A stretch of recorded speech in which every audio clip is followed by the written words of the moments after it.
Okay, so thank you so much for being here with me, Jyssica. I'm super excited to talk about a little bit about who you are and this kind of brand you've created. I find it really fascinating. So, if you want to talk a little bit about what Style Opal is, kind of what maybe inspired you to start a ladies' first social media brand, essentially. Absolutely. Yes. Thanks for having me. I'm excited to chat today. So Style Opal is like you just said, ladies first social media and communications agency. We work with, brands who serve all genders, but I would say that my heart is definitely in helping women entrepreneurs and femme entrepreneurs specifically, like gain confidence, come alive, like realize their dream life and business essentially. Have you ever heard of that stat that HP did that was like men apply for jobs if they require just 60% of the requirements, for us women usually apply if they meet 100%, All right? of that. So, Yep. so it's like, come on, like, so that's something that kind of motivates me, you could say. Mhm. Just women historically aren't given as many opportunities and weren't, the ones in the rooms making decisions for a long time. And that is changing. And I am definitely here to be a part of that and to lift, other women up too. Mhm. Women make great leaders. So I love working with them. Absolutely. Couldn't agree more. So, what kind of, I guess, content do you help your clients produce essentially? Because, like, I know, I'm kind of at this point right now where I'm like, oh, should I try to go the influencer route? Like, do I try to, create a brand for myself? And I have no idea where to start. Whereas you kind of have all these, tools and resources to help people like that. So, yeah, like, what kind of content do you help people produce? What does that kind of look like?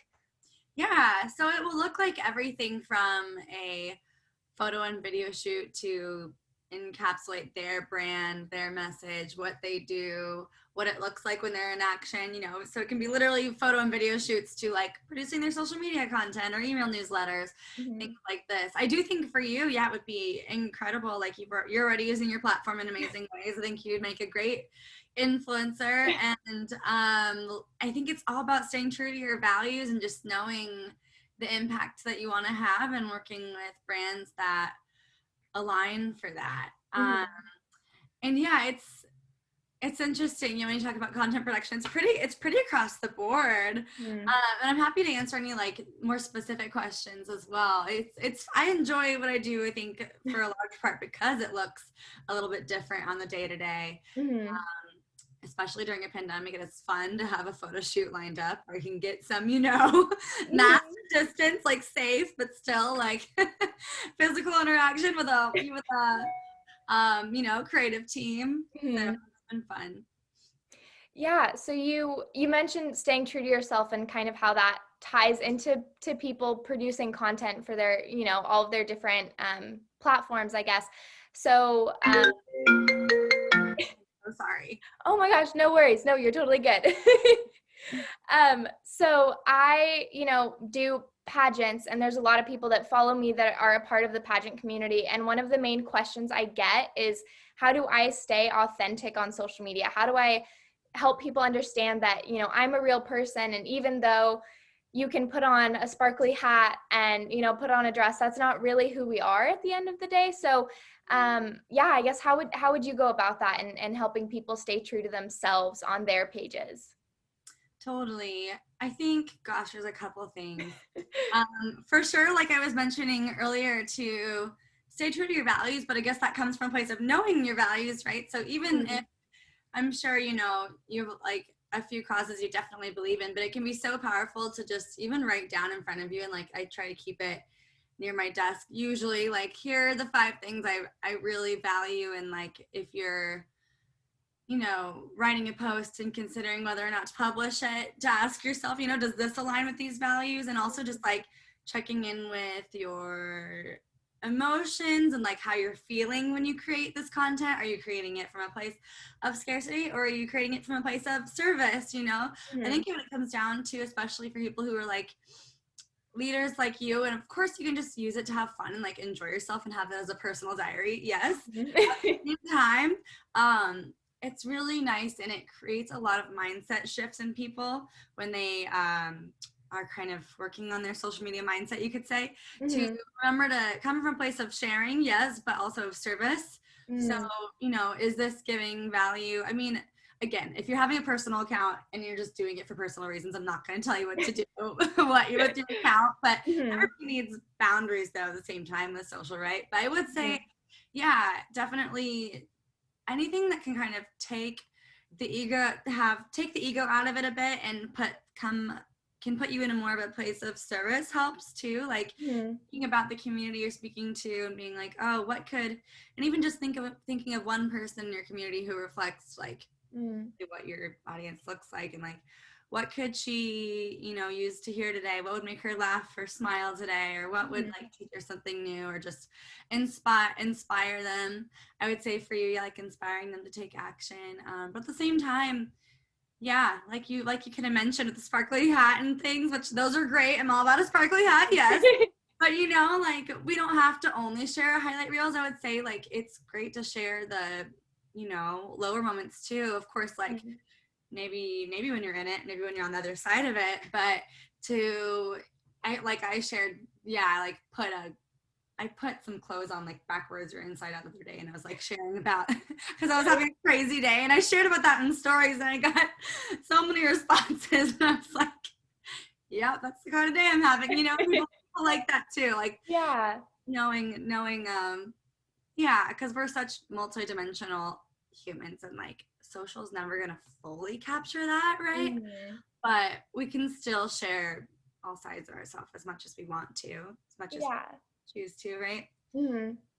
I'm so glad you mentioned that because I think, especially for a lot of teenage girls or people my age, there's a lot of kind of pressure to look a certain way or to act a certain way or, to even present yourself a certain way on social media.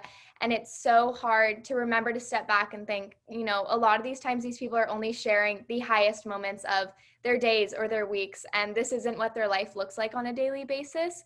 Yeah. And so I think a lot of the accounts I follow, the reason I stay engaged with them and the reason I like them is because they share moments like that. Like you said, inside out.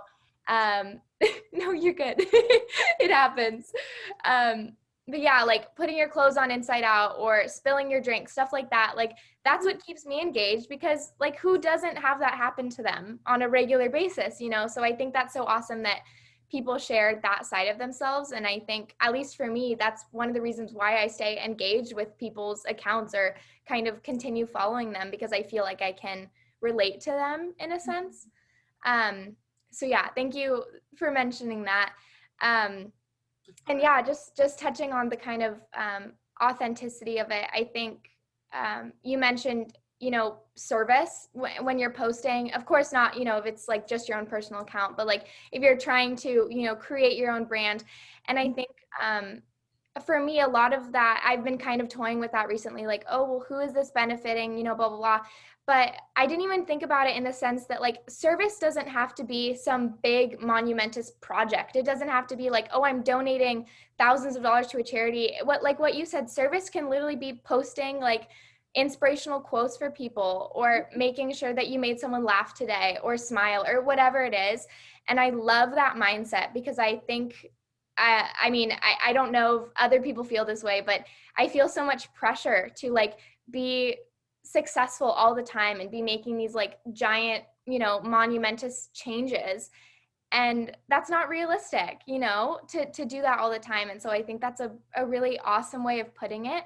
And I think a lot of girls will benefit from that as well, kind of that new perspective of understanding like not everything has to be a giant, like accomplishment or giant project. Like it can just be something simple that really does impact people on a smaller scale.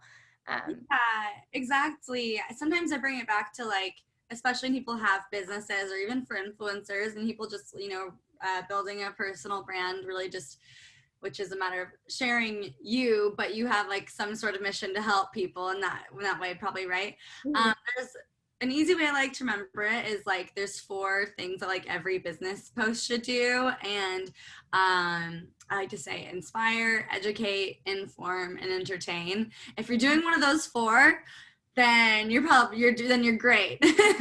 Another thing is, asking yourself why. I think a lot of things come back to your why, right? But including social media, like why, what's the why behind this post? Why am I sharing it? Or why am I here? Mm-hmm. Like asking yourself that before like picking up your phone and mindlessly scrolling, which is so easy. We all do it, right? But So easy. the rabbit hole is just really real. Very, yep. So I'm actually curious just because I think like what you do is so cool. So what is maybe one of your like favorite kind of projects to date, favorite clients you worked with? Like what's something that really stands out to you in your career so far? Yes, so I have Style Opal is my main business, you could say, and then I also have a second one that was a passion project for gosh, like 3 or 4 years, and it's called Upper Left Ladies. I don't Mhm. think we talked about this quite yet, but it lights me up a lot, and it's a community of women and femme entrepreneurs and creatives in the Pacific Northwest and now beyond because we've gone virtual. And I am just really proud of creating that community. We just opened up membership, and we have a Facebook group and Instagram, but really like events that bring true connection. Like Mhm. it came from a place of being frustrated with a bunch of stuffy like transactional networking events and wanting to like more deeply connect with people, Yeah. especially women, who are making moves in their lives and careers. And so we do we do meetups and moon ceremonies, and we do book clubs, and we've had a summit. I would say that summit, so like a small one, but it's still a conference that we produced with different inspiring speakers and activations. That was a definite career highlight for me, I Mhm. would say. But anytime on a smaller scale, like on a more daily scale, right? Anytime I see somebody go from, oh my gosh, I've never showed up on camera before, or it's my first live, or like it is intimidating. Creating anything is vulnerable, right? Mhm. But seeing an entrepreneur really bloom in that way and gain confidence to show up as they are and to share their work and their ideas with the world rather than holding them back, or um, just not sharing because of could be fear of failure, could be fear of success, it could be anything, right? But seeing them really come into confidence as a creator and creative and just woman is like really something that lights me up and is my favorite thing. Yeah, absolutely. I can see how fulfilling that would be, helping people kind of on their, confidence journey in that sense. Also, talking about Upper Left Ladies, that is amazing. When you said, stuffy networking, like I can't relate more. I'm kind of at that point in my life where I'm trying to kind of, figure out what career I want to go into. And then so I've done all the different networking things I'm supposed to. I'm on LinkedIn, like blah, blah, blah. And it just gets so overwhelming. And I'm like, I need to find people that are authentic and could actually be, mentors to me, or someone that would actually want to connect with me. So I think that's fabulous. And I'm not sure if you know this. So I actually live like about 15 minutes from Portland. So Oh, I am like right in your backyard. So I live in Vancouver, Washington. hey, I Yeah. thought you were from Vancouver or this area. I saw on Instagram something about Florida, but that must be the organization. Maybe the organization is based. Yeah, so that's where the organization's based out of. But yeah, so when talking about the Pacific Northwest like based, networking agency, I'm like, oh my gosh, like that's what I need. I'm like, I need a community of women, to help. Yeah, to you and anyone watching this, join the Facebook group. Or I don't know if are you on Facebook? I'm I actually curious am. now. Okay, yeah, because I know a Yes. lot of women your age might or might not be. It really depends. But I like it, for the groups, I would say, and I use it for business here and there. But Mhm. we also have an Instagram. But the Facebook group is great for anyone also who was like, if you're looking for a job or looking to look for a specific kind of person Mhm. to connect with. Everyone's really stoked about connecting folks with aligned clients or friends or networks, all Mhm. across the board. Yeah, absolutely. So I'll make sure that when this goes live, we'll have that Facebook group link, and all of that information. So if people do want to kind of join that community, that would be really awesome. Um, so this is again more of a personal question. So you've probably been following this way more closely than I have, but like this explosion of TikTok stardom and like how the social media world is like completely shifted, you know, in this past year. So I mean, I guess a couple of questions like, have you seen a lot of success with TikTok for clients? Are you even recommending that? And kind of like how you're going about this kind of like new world where there's all these different platforms to like market and brand yourself on. Right. I know it can be really overwhelming. And for somebody just beginning, I would say start with one or two and, you know, like play with that. But it might take a second. You might want to, you know, test the waters or the appetizer platter of all these different platforms. But yeah, if you're a brand, I say start with one or two and just be consistent on that one. As with anything, consistency will help more than anything else. Yeah, TikTok is fascinating, and I love watching the way that Gen Z. Are you Gen Z? I am. Yeah, I mean, your Gen Z is just taking over TikTok. It's amazing to see the way that you guys use TikTok, or you know, your generation uses TikTok, I should say. And I feel like they're really bringing more authenticity back, you know, to it, because I feel like folks, especially millennials and even, you know, older for sure, will, like you just said, a lot of people think they need to share just like the highlight reels or the shiniest bits, but I see a lot of people just really creating something that they think is funny or something in the moment, or you know, a little dance. Like, it's interesting because TikTok does seem to breed like quite a bit of authenticity, for lack of a better word, again.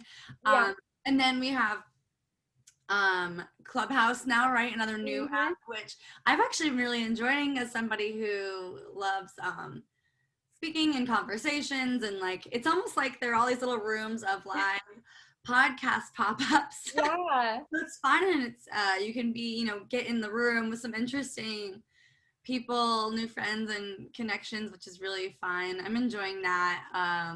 But our company hasn't done client work for, I think we're about to do some TikTok, but we haven't done any Clubhouse yet or Snapchat or anything like that. We typically focus on Instagram, Facebook, and Pinterest. That being said, we are starting to create reels for clients. Like, reels is definitely helping a lot of brands and business accounts like get more traction than so many other organic strategies, right? Reels is, everyone loves video. It makes you feel like you're there with somebody and actually getting to know them more than that. Still, you know, like there are literally so many angles to a person. And you know, they can share their voice or their story a bit more, and it's just it's a naturally made for, I would say, reels and, you know, TikTok, since they're so similar, are naturally just made for story, and that's what humans connect to. Excuse me. I would say for brands, though, it's all about, in terms of picking it, it's like, don't just pick it to pick it. Go where, if you're clear on who your ideal community is, your ideal customer client is, or where your community is now, basically, you should just show up where they are. So for me, like, I'm, looking to work with and connect with more with, business owners and marketers on like their 30s, 40s, but honestly across the board. But that's a lot of like the focus, and they're on Instagram, some Facebook and Pinterest. So that's where we are. But I myself am really enjoying Clubhouse to pop in because it's just so, it's interesting. I'm enjoying it, and then I am excited about making more reels this year and making more of that kind of content for clients.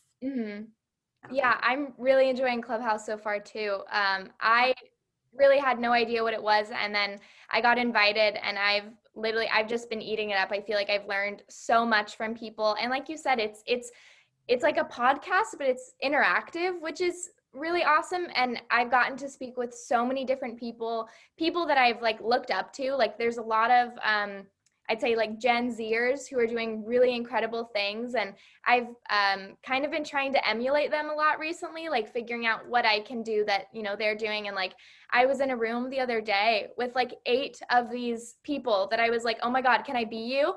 And they were like talking about like their work and just like everything. And it was so cool because I was like, oh my God, like this is live. They're talking. And I even asked like a question. It was really awesome. So yeah, I'm really loving that platform.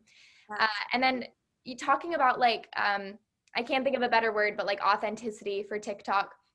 One of my favorite things about it is like, you know, you touched on how people just kind of share what's going on, like something that's funny or, you know, whatever. And one of the things I love about the app is I feel like it really romanticizes like the daily average life of people. And like I've seen so many day in the lives that are just like I watch them and I'm like, wait, like that's my life, you know, like not every day is going to be doing something remarkable. It could be just like studying for school, getting coffee, and they like make it beautiful. And I love that because I think it's so hard to remember, you know, that this like what some people might consider like a mundane life, it is beautiful. It can be really amazing. So I've really been loving that. And one of the interesting things, and maybe you could tell me like why this is. So I, on Instagram, I only have about like 5K followers. Um, and my TikTok, one of the very first TikToks I posted was about being Miss America's Outstanding Teen. I put together this like montage of pictures and I got 30,000 followers in one night, which was like crazy. And so I was like, I don't know how that like algorithm works compared to Instagram. But I mean, just crazy seeing that comparison of how quickly I could grow on one platform and then the other, it was, you know, on a much smaller scale, you know? Yeah, I would love to see that. I'll have to find it. I mean, gosh, I mean, yeah, TikTok, it is still just one of the maybe the best social media platform for more like escalated growth. Like it is still new enough to where it's not that hard, not as hard as the other platforms I would say to grow pretty quickly. And I mean, Yeah. that's amazing. I'll have to check that out. And I will Okay. say, yeah, in terms of if you are interested in following like the influencer route, like TikTok is doing some great brand collaborations, and like I would definitely encourage you to like I don't know if you've been on it since then like much or if you probably have been. I use it all the time and I still post. But what's interesting is like I haven't quite been able to get to that like viral level again. Right. It's like I had that one big one and then I had a couple other like small ones that went viral. But I mean, at that point, it's just kind of like, I'm like, okay, what do I do now? Like now that I have these people following me. Right. Gosh, that's incredible. Yeah, I do know that. Yeah, I mean, I would definitely see if you could do some brand collaborations on TikTok if that's something you want to do. Mhm. And, you know, I even heard an inside scoop that on that on TikTok, even like 100, I guess, because it is easier to grow there than other places. If you get to like 100,000 followers, that's definitely where a lot more like partnerships will come in there, like on like a large scale. But yeah, like what to do from there. I mean, I'm curious to know what kind of content you like to watch and engage with. What you just said, the day in the life. I love that too. Mhm. Absolutely. What else do you think like makes up the kinds of content that you like watching on the regular? I'm curious. And maybe not even on TikTok, other platforms too, but TikTok does fascinate me. Yeah. I mean, I'd say I think engage with a lot of like fashion content, but it's always from a more like functional perspective. I think like I'm someone that's just always on the go, and so I'll see some of these outfits, and I'm like, yeah, that's adorable, but like that's just not. I'm not gonna spend 8 hours in that. Like it's just not gonna be comfortable. So there's a lot of people I follow that kind of just do their everyday lives, and like that's what a lot of their TikTok is. And so I love following people like that, like what they're wearing today or like what meals they're cooking today, stuff like that. I think it's just fun. to kind of see that aspect of it. I'm trying to think what other kind of content like I follow. On Instagram, I follow a lot of, I touched on this earlier, like I follow a lot of other Gen Zers or teenagers that are doing like really incredible things. So I follow a ton of kids like my age that are, I would say, probably more in like the activism community Awesome. or yeah, I guess like that kind of world. Just because I think one that the work they do is really incredible and I want to stay engaged with it and stuff. But I'm also kind of trying to figure out how I merge my way kind of into that path because eventually I really would love. Eventually, I want to go into politics and like nonprofit work. So it's kind of trying to figure out like, okay, what are these kids doing right now that is eventually what I want to be doing. So yeah, I follow a lot of content like that. But honestly, it is across the board from like comedy to fashion to like meals. I follow a lot of like political TikToks too. Like it's just everything really. Yeah, fun. I haven't been down a TikTok like rabbit hole in a minute, and I definitely want to check out your page now. And I'm sure folks would just love to know what a day in the life of Miss Outstanding Teen, would be like Mhm. too. So, yeah, often it's like, yeah, what do I like about other people's content? Oh yeah, well I can do that. That's Mhm. I can take inspiration from that, or there's a reason why certain things are trending on there, right? Yeah, absolutely. Um, oh, and one of the other things, I don't know if you could like speak to this as well. I love following people that are like where I'm from as well. Like there's a ton of TikTok creators that are from the Pacific Northwest, like the Seattle area or Portland. And even if I don't necessarily like love their content, like if I'm like, oh, this isn't, really what I like love to engage with, I still follow them because I'm like, oh my gosh, like that's where I'm from. That's where, I represent. And I think especially like the Pacific Northwest, it has I don't know, a different community feel than I think maybe other like regions. Right. Um, so yeah, like, I mean, that goes back to your female networking platform and like why people want to engage with that. But I think that's also a really big thing that like people just like to follow people that live in the same places they do, see what they're doing in their towns, what restaurants they're eating out at, or stuff like that. Yeah, there are. I was just talking with my friend who works at TikTok and does like brand partnerships at TikTok, which No is way. kind of where I had that the nugget of the like 100K fall. Like if you just to get real in a second on recommendation, if you do stay consistent and you can triple it or get it to 100K, definitely Mhm. that's yeah, like Okay. influencers, a lot of great partnerships from that. I mean, 35K is great too. Mhm. But it was fascinating to hear from him anyways. Mhm. I think across the board, like we want to engage with people and look at content that reminds us of ourselves in some way that we can just identify with in some way or the other. Like, Mhm. um, yeah, like I can see myself taking that little Airbnb adventure or yeah, putting that outfit together or all kinds of things, right? Mhm. Yeah, or like I live in Portland too, and I've never heard of that, restaurant before. Like I follow a lot of local folks just because they have so many great ideas and recommendations, and they're sharing Mhm. things in town that they love, which is it's like them, sharing the day to day, but like they know that people are gonna get value out of that. Like, my top three cafes in Portland that you've got to visit. Like Mhm. that's pretty simple for them to create, but like I'm gonna go and bookmark that and Absolutely. take inspiration and be like, great, I trust your taste. I want to go, check that out too. That's how I went to Keeper. I was like, do I have my postcard for them? Um, Keeper Coffee the other day. I was like, that's just what happens. I got all the buzz on social. It looked really cute. That's how I find out about cafes in town, and then I go. I've done that a lot recently too. I get a lot of for some reason on TikTok too, like they know my location or something. I'm not sure how that works. But yeah, I get all these videos for Portland coffee places and restaurants, and I always end up going because I'm like, they make them look so good. And I'm like, I trust you, like if you're recommending this to me, then I'll go.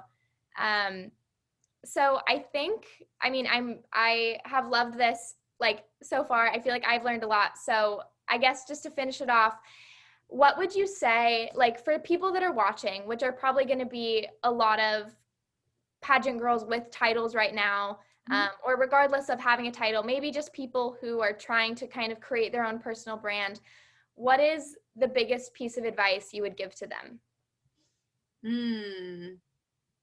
That is huge. I think that it would come back to, like I was saying earlier, about try to remember to come from a place of service, and of sharing value, and that if you get in your head, like because it's so easy to just to remember that, like that you're creating content for somebody to hopefully inspire them and impact their lives, and to remember that it's a little bit more about them than it is about you. And I think like that helps people really build these really strong personal brand empires, and at the same time it really just comes back to like you being you. Like nobody is following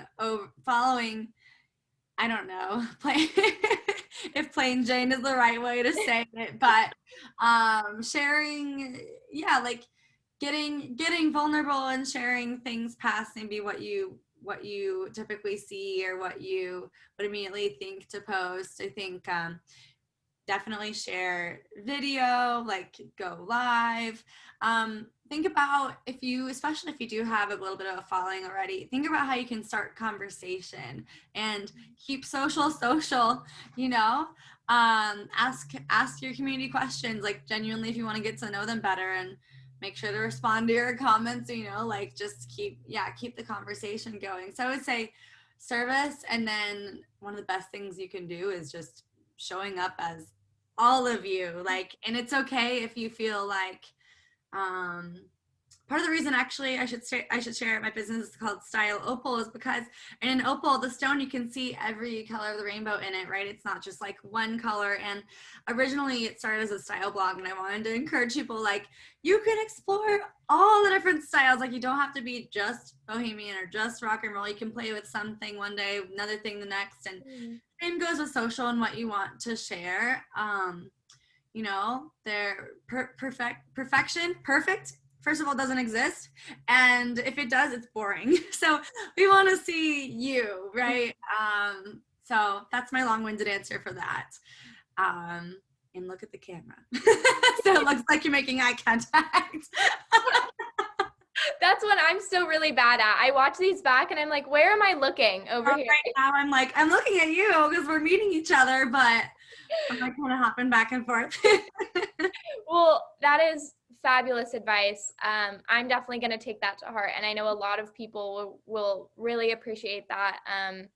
I mean, even this is insight that's new to me, and I feel like I've tried to do a lot of research, so I can't imagine what that would do for girls, to just kind of inspire them to make new content and yeah, like really take in all that advice. So yeah, I mean, thank you so much for talking with me. This has been amazing. I'm so inspired by the work you do. I think like I'm always an advocate for women-focused brands, just because I think, you know, we need to look out for one another and we deserve to have a seat at the table. And so I love that you're focusing on that. It's so needed. And of course, I will always support that kind of work. For anyone who is watching, you can find Jyssica at Style Opal. We will attach the Facebook group below if you are a part of the Pacific Northwest or you just want to join that amazing network of women. But yeah, thank you so much for talking with me. This was absolutely amazing. Thank you. Yeah, this was fun. I really appreciate the opportunity. Yeah. And actually, speaking of social, I'm like, I would love to take a photo of us for Oh yeah. stories off the screen if you're okay with that really quick. Of course. I'm going to pause the recording.